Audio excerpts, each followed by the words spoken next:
여러분, 한 사람이 가진 믿음이 과연 어디까지 강해질 수 있을까요?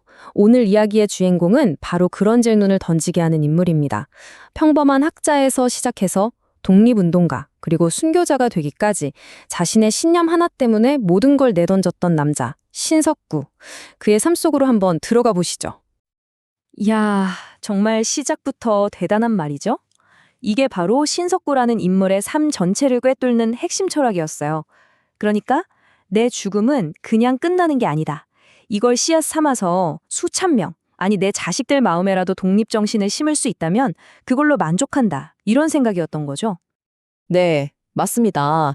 신석구 선생은 우리가 역사책에서 배우는 그 민족 대표 33인 중 한 분이에요. 이름은 많이 들어봤지만 사실 어떻게 그런 결심을 하게 됐는지는 잘 모르잖아요. 오늘 우리가 주목할 부분이 바로 그 지점입니다. 자, 근데 여기서 진짜 궁금한 게 생기는 거죠. 이분 처음부터 무슨 혁명가로 태어난 게 아니었거든요. 그냥 평범한 아주 전통적인 학자였는데 도대체 어떻게 모든 걸 내던지는 그런 희생의 삶을 살게 된 걸까요? 지금부터 그의 인생이 완전히 뒤바뀌는 그 순간으로 함께 가보시죠. 모든 것의 시작은 그의 젊은 시절이었습니다. 그가 철석같이 믿었던 세상이 와르르 무너져 내리는 바로 그 순간에서부터요. 책에서 배운 이상과 현실이 너무나도 달랐던 거죠. 보시면 정말 엘리트 학자 집안에서 태어났어요. 8살 때부터 어려운 유교 경전을 공부했으니까요. 근데 중요한 건 이분의 목표가 무슨 벼슬을 하거나 유명해지는 게 아니었다는 거예요. 그냥 정말로 올바른 사람, 의로운 사람이 되는 것. 그게 인생의 유일한 목표였던 거죠. 그런데 현실은 그가 배운 것과 정반대였습니다. 책에서는 덕이 있는 사람은 복을 받는다고 했는데 세상에서 가장 덕망 높던 자기 형은 젊은 나이에 자식도 없이 세상을 떠나버려요. 선한 일을 하면 나라가 번영한다고 했는데 나라는 외세에 넘어가기 직전이죠. 이 화면처럼 그의 믿음과 내면 세계가 완전히 박살이 나버린 겁니다. 결국 폭발하고 말죠. 나는 속았다. 세상에 그런 건 없어. 이제부터 내 맘대로 살 거야. 이건 그냥 하는 말이 아니에요. 평생을 지탱해온 자기 세상의 기둥이 뽑혀나가는 순간이었던 겁니다. 믿음이 무너지니까 삶의 방향 자체를 완전히 잃어버리게 된 거죠. 그 뒤의 삶은 정말 말 그대로 끝없는 추락이었습니다. 이 타임라인을 보세요.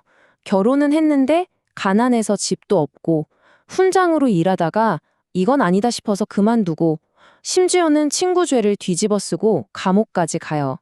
거기서 끝이 아니에요. 탈출하려고 자기가 죽었다고 거짓말까지 하면서 도망자 신세가 됩니다.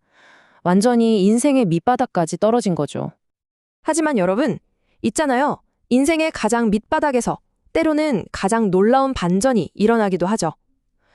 도망자 신세로 모든 걸 잃었다고 생각했던 바로 그 순간, 그의 인생을 180도 바꿔놓을 만남이 찾아옵니다. 도망 다니던 중에 친구 하나가 계속 기독교 얘기를 꺼내는 거예요. 근데 신석구 입장에선 어땠을까요? 평생 공자왈, 맹자왈 하던 사람인데 서양 오랑캐 종교라니 말도 안 되는 소리였죠. 그래서 무려 3달 동안이나 친구 말을 들은 척도 안 합니다. 아주 완고했던 거죠. 그런데 어느 날 친구가 툭 던진 이 한마디가 그의 마음을 그대로 관통해버립니다. 자네는 죄가 없는가? 와, 이거 정말 단순하지만 강력한 질문 아닌가요? 항상 겉으로 드러나는 행동, 옳은 행동만 생각했던 그에게 자기 내면을 들여다보게 만든 그야말로 결정적인 한 방이었던 겁니다. 이 질문을 듣고 곰곰이 생각해봤는데 결과가 어땠을까요? 무려 50개가 넘는 죄를 스스로 찾아냈다고 합니다. 7살 때부터 33살까지 자기 인생을 전부 복귀하면서요. 남들이 보기엔 별거 아닐 수 있지만 자기 양심의 법정에서는 전부 유죄였던 거죠. 이 50이라는 숫자가 그가 느꼈을 마음의 짐을 그대로 보여주는 것 같아요. 그렇게 그의 생각은 이 4단계를 거쳐 완전히 바뀌게 됩니다. 재밌는 게 처음엔 이게 대체 뭔지 한번 까보자 하는 마음으로 성경을 샀대요. 비판하려고요. 근데 읽다 보니 어라? 자기가 평생 배운 유교의 가르침과 통하는 부분이 있는 거예요. 거기다 주변 사람들이 변하는 걸 보면서 깨닫게 된 거죠. 아, 나라를 구하는 게 거창한 게 아니구나. 이렇게 길을 잃은 사람들 한 명 한 명을 구하는 것. 그게 진짜 나라를 살리는 길이구나 하고요. 바로 이게 그의 남은 인생을 완전히 바꿔놓은 핵심 사상, 이른바 기독교 구국론입니다. 생각해보면 되게 자연스러워요. 젊었을 때 의로운 사람이 되고 싶어 했잖아요. 그 목표가 이제 길 잃은 사람들을 구해서 나라를 구한다는 훨씬 더 크고 구체적인 신념으로 발전한 거죠. 자, 그럼 이제 이 새로운 믿음이 시험대에 오를 시간입니다. 그것도 아주 혹독한 시험대였죠. 그의 앞에는 무려 2개의 거대한 제국이 버티고 서 있었습니다. 보통 독립운동하면 일제강점기만 생각하기 쉬운데 신석구 선생의 저함은 거기서 끝나지 않았습니다. 해방 후에 북한에 남았는데 이번엔 공산정권이라는 또 다른 거대한 벽과 마주하게 된 거죠. 상대는 일제에서 공산정권으로 바뀌었지만 그가 저항한 이유는 똑같았어요. 바로 인간의 자유, 특히 신앙과 양심의 자유를 짓밟는 모든 권력에 맞선다는 거였죠. 일제강점기 때의 기록만 봐도 그의 신념이 얼마나 단호했는지 알 수 있습니다. 3.1운동에 참여해서 옥살이했죠. 일본이 신사에 절하라고 강요했을 때 당연히 거부했고요. 심지어 전쟁 막바지에 일본의 전쟁 승리를 위해 기도하라는 명령까지 어겨서 해방되는 그날까지 감옥에 있었습니다. 정말 한치의 타협도 없었던 거죠. 이 대화가 정말 압권입니다. 일본 검사가 묻죠. 나가서 또 독립운동 할 거냐? 보통은 좀 몸을 사리잖아요. 근데 신석구 선생의 대답은 이거였습니다. 그렇다. 독립될 때까지 계속할 거다. 법정에서 검사 앞에서 이렇게 당당하게 말하는 거죠. 그 어떤 협박도 그의 신념을 꺾을 수는 없었던 겁니다. 하지만 그렇게 바라던 해방이 왔는데도 그의 시련은 끝나지 않았습니다. 어쩌면 더 큰 시련이 기다리고 있었죠. 이제 그의 삶의 마지막 장, 가장 가슴 아픈 이야기로 들어가 보겠습니다. 하나의 거대한 산을 넘었더니 더 높고 험한 산이 나타난 격이었습니다. 일제라는 압제는 끝났지만 해방과 동시에 분단된 북한 땅에는 기독교를 적으로 규정한 새로운 전체주의 정권이 들어섰으니까요. 그의 고난은 이제부터가 진짜 시작이었을지도 모릅니다. 해방된 나라에서조차 그는 저항을 멈출 수가 없었어요. 3.1절을 기념했다고 정치 보위부에 끌려가서 조사를 받고요. 있지도 않은 기독교 정당을 만들었다는 혐의로 끔찍한 고문까지 당합니다.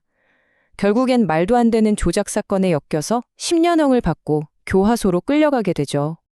그리고 그의 마지막은 너무나도 비극적이었습니다. 교화소에 수감된 지 얼마 안 돼서 한국전쟁이 터졌고요.